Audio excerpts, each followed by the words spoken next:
As with many games, Skylanders has unused content. This stuff ranges from simple name changes to entire unused characters. And before we start the video, I should mention that I am going to be looking at console games only, no portables or spin-offs here folks. Anyways, let's begin, shall we?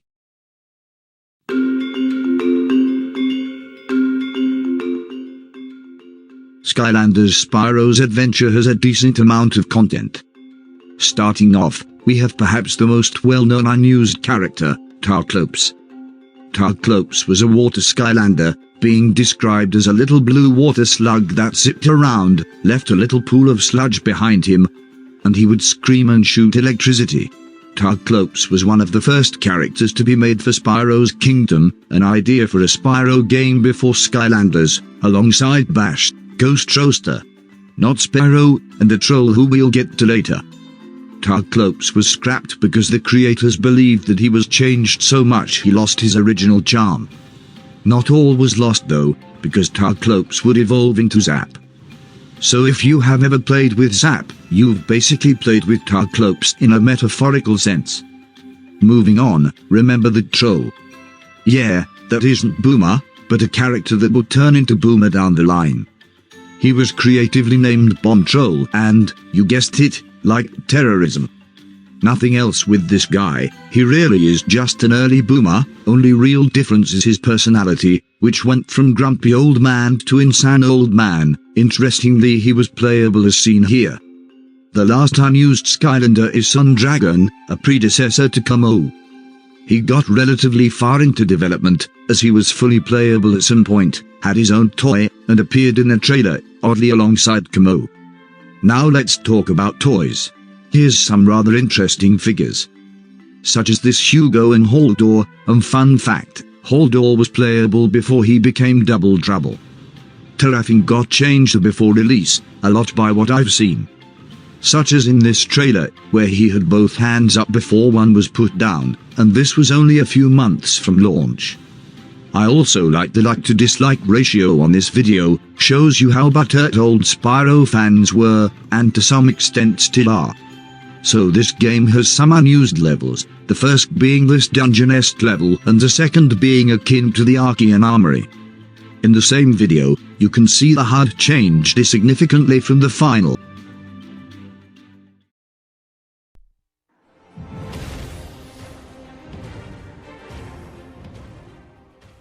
Skylanders Giants has a few unused characters. There is a troll simply named Sniper who has some attacks, though it's extremely buggy. The stat screen for it uses a red dragon model which bears a striking resemblance to the old red dragon from that picture we saw earlier. The second is called Debug Minion, which is quite unique.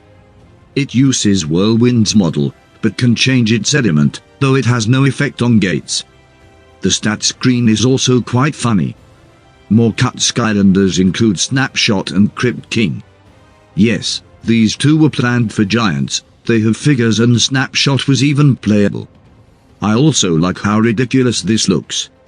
There's an unused enemy in the game called Boulder Bowler, despite being cut he still appears as a skistone and an enemy on the Giants version of Master Ian's official guide.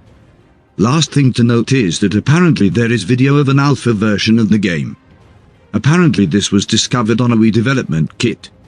This video confirms my suspicion that Giants was built off of Spyro's Adventure. The little icon select uses Spyro's Adventures instead of its own. The legal info says 2011.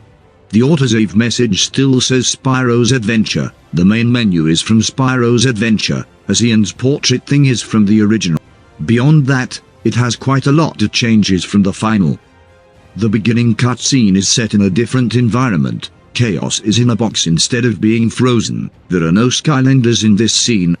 And we learn that Mario and Skylanders had a crossover long before Superchargers. Our first interaction with Ian is interesting.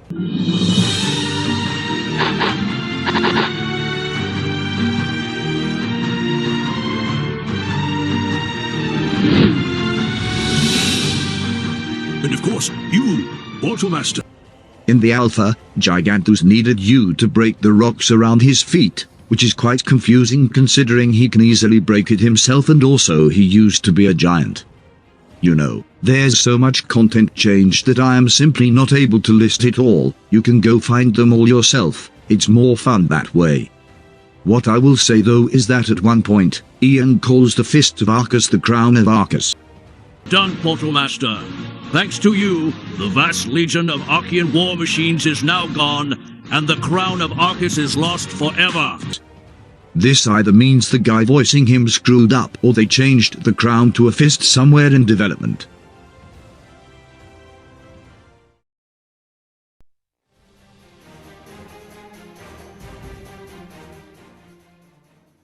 Skylanders Swap Force was once called Skylanders Shapeshifters, with the gimmick being that the Skylanders can morph and take different forms. 3 unused characters named Kraken, Aftershock, and an unnamed bird character were in this pitch. The bird was actually conceived as far back as Spyro's adventure. All 3 were scrapped and their assets reused for other characters. I also believe there was meant to be a legendary Fright Rider released at some point, as there's code that checks for a legendary variant which does not exist. But the same code also checks for a glow-in-the-dark variant which does exist, so this is quite confusing. There's also code for a wind-up variant which also doesn't exist. Template is the name of an unused character meant for debugging purposes. He does have attacks but they do no damage, making him worthless.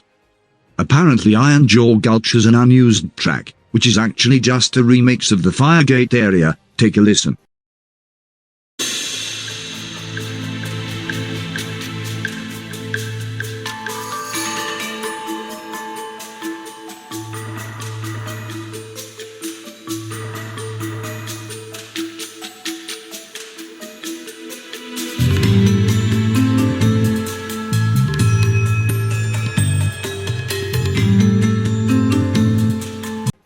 The cutting room floor page also says find the other 67 music tracks, which if I'm correct means there's more unused music here not listed.